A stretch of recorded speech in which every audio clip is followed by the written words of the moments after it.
Hello guys, saffron barrier YouTube channel में आपका स्वागत है। कई बार जाने अनजाने में हमसे या हमारे घर में रहने वाले लोगों से कुछ ऐसी गलतियां हो जाती हैं जिसकी वजह से हमारे घर की लक्ष्मी रूठ जाती है।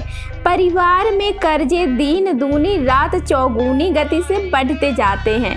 हर कोई व्यक्ति हमेशा तनाव में रहता है और कई बार तो बुरे बुरे ख्याल भी मन में आने लगते हैं।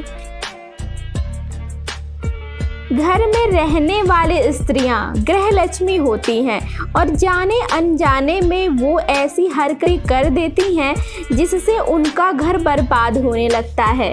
प्राचीनतम अर्थशास्त्री आचार्य चाणक्य जी ने अर्थशास्त्र में स्त्रियों के लिए कुछ काम करने पर रोक लगाई है और स्त्रियां जब वह काम करती हैं तो वह घर धीरे धीरे बर्बाद होने लगता है। आइए देखते हैं कि वे कौन कौन से काम हैं जिन्हें स्त्रियां शास्त्रों के अनुसार नहीं कर सकती हैं। पहला काम है नारियल फोड़ना। शुभ कार्यों में नारियल फोड़ना बेहद शुभ माना जाता है, लेकिन अगर वही स्त्रियां नारियल फोड़ती हैं तो आचार्य चाणक्य इसे बेहद अपशगुन मानते हैं।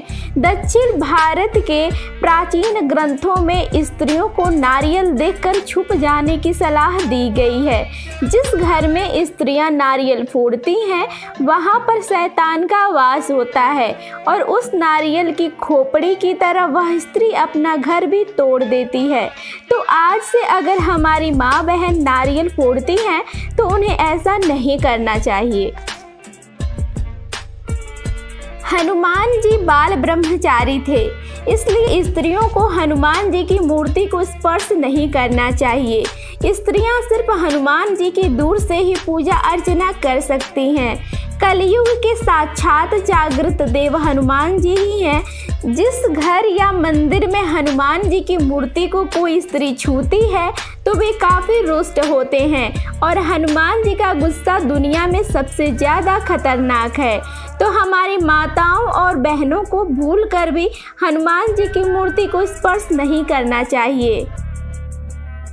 ऋग्वेद के 10वें मंडल में वर्णित गायत्री मंत्र को काफी पवित्र माना गया है और इस बेहद पवित्र एवं शक्तिशाली मंत्र को महिलाओं द्वारा जपने की मनाही बताई गई है, क्योंकि महिलाएं आदि शक्ति का रूप हैं और वे स्वयं ही ऊर्जावान और प्रज्ञावान हैं और गायत्री मंत्र के जपने से उनमें अथाह कॉस्मिक एनर्जी का संचार होगा, जिसकी वजह से या तो वे सन्यासी बनेंगी नहीं तो आपका घर तोड़ेंगी। तो आप भी सोच समझ लें। महिलाओं को गायत्री मंत्र का जाप करने से मना करें। दोस्तों, यज्ञोपवीत को काफ़ी पवित्र माना गया है और ऐसा माना जाता है कि महिलाएं अगर इसे पहनती हैं तो यह उनके परिवार के लिए अपशगुन होता है। तो दोस्तों, आप अपने घर की बच्चियों या स्त्रियों को खेल खेल में भी यज्ञोपवीत ना पहनने दें।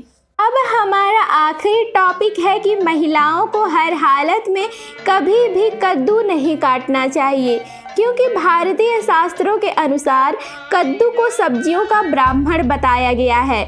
तो वहीं वेस्टर्न फिलॉसफी में कद्दू को भयानक खूंखार राक्षस का दर्जा दिया गया है। हैलोवीन त्योहार के उन बड़े बड़े विकृत भयानक कद्दुओं को भला कौन भूल सकता है। परिवार के छोटे बच्चों द्वारा कद्दू को पटक कर फोड़ा जाता है। दोस्तों, आपको तो पता ही होगा, बच्चे अबोध होते हैं और उनके द्वारा किए गए अपराध को ईश्वर क्षमा कर देते हैं। तो वहीं अमेरिका में कद्दू को राक्षस माना गया है और महिलाओं का दिल पुरुषों के दिल की अपेक्षा कमजोर होता है और इसलिए महिलाएं जब कद्दू काटती हैं तो वह राक्षस उनको कमजोर समझकर उनसे बदला लेने को उतारू हो जाता है और जब वे रात को सोई रहती हैं तो वो राक्षस उनके शरीर पर सवार हो जाता है और पूरे घर को तहस नहस कर देता है। तो आप सभी अपने घर की महिलाओं को ये सभी काम ना करने दें, क्योंकि महिलाएं आबाद तो घर आबाद होता है।